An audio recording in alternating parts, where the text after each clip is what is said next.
Syndicate business আছে, যেটা ভাঙা আমার পক্ষে সম্ভব নয় এবং যার পিছনে রাষ্ট্র জড়িত।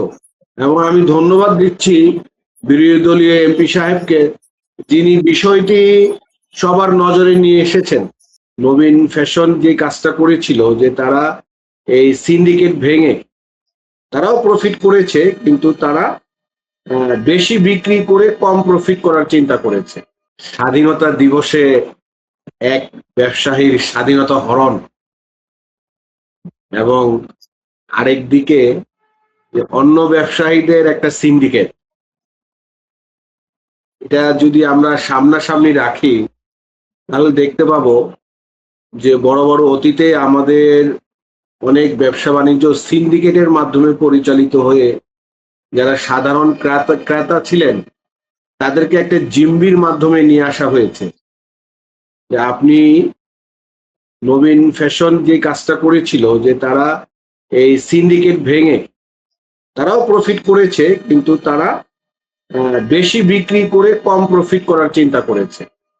আর সিন্ডিকেটরা চাচ্ছিল যে তারা একটা নির্দিষ্ট পরিমাণ অ্যামাউন্ট ধার্য করে কম বেচা কিনা হলো যাতে প্রচুর মুনাফা অর্জন করা যায়, যেটা কিনা আমরা পত্রপত্রিকার মাধ্যমে এবং সাংবাদিক সম্মেলনের মাধ্যমে বিষয়টি ক্লিয়ার হলাম যে স্পষ্ট একটা মেসেজ এসেছে। সেটা হলো যে বিশাল সেন্টারের যে ব্যবসায়ী সমিতি ছিলেন, সেই সমিতির সভাপতি, সেক্রেটারি এবং সম্মিলিতভাবে ঐক্যবদ্ধ হয়ে তারা এই নবীন ফ্যাশন হাউসকে বন্ধ করে দিয়েছেন এবং সেক্ষেত্রে ওসি সাহেবও সাথে ছিলেন।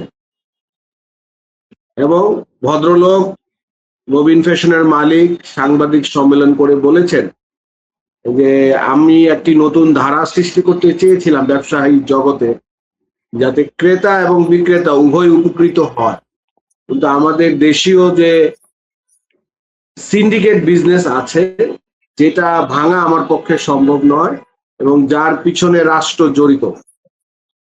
আমরা দেখতে পেলাম মহামান্য আদালত এবং আমাদের একজন বিরোধী দলীয় সংসদ সদস্যের সহযোগিতায় জাতির কাছে বিষয়টি স্পষ্ট হয়েছে এবং এই নবীন ফ্যাশনের যতগুলো হাউস ছিল সবগুলো খোলার জন্য আদালত নির্দেশ দিয়েছেন এবং এই বিশাল সেন্টার সংলগ্ন যে থানা ছিল সেই থানার ওসিকে পরিবর্তন করা হয়েছে।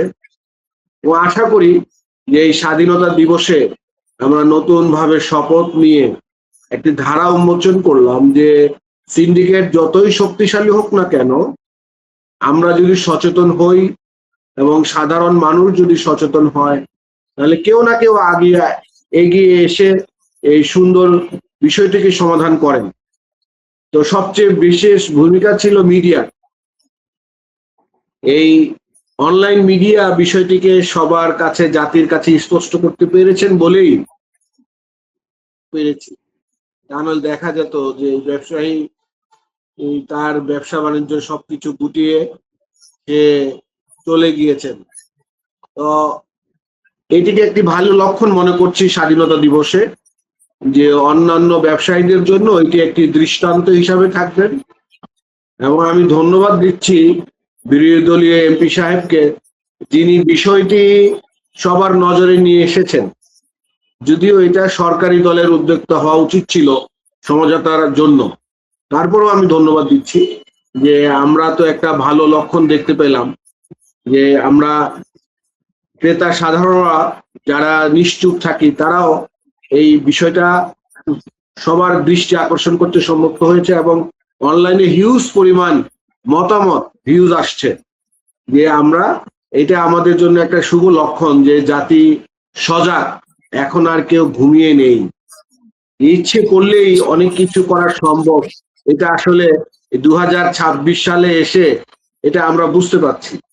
এবং আলহামদুলিল্লাহ অনলাইন এই যে আমাদের আজকে ফক টিভির আছে এবং অন্যান্য অনলাইন জগতে যে সমস্ত অত্যন্ত প্রহরীরা যারা আছেন, তারা এই বিষয়গুলো আমাদের কাছে দ্রুত মেসেজগুলো পৌঁছে দিচ্ছেন।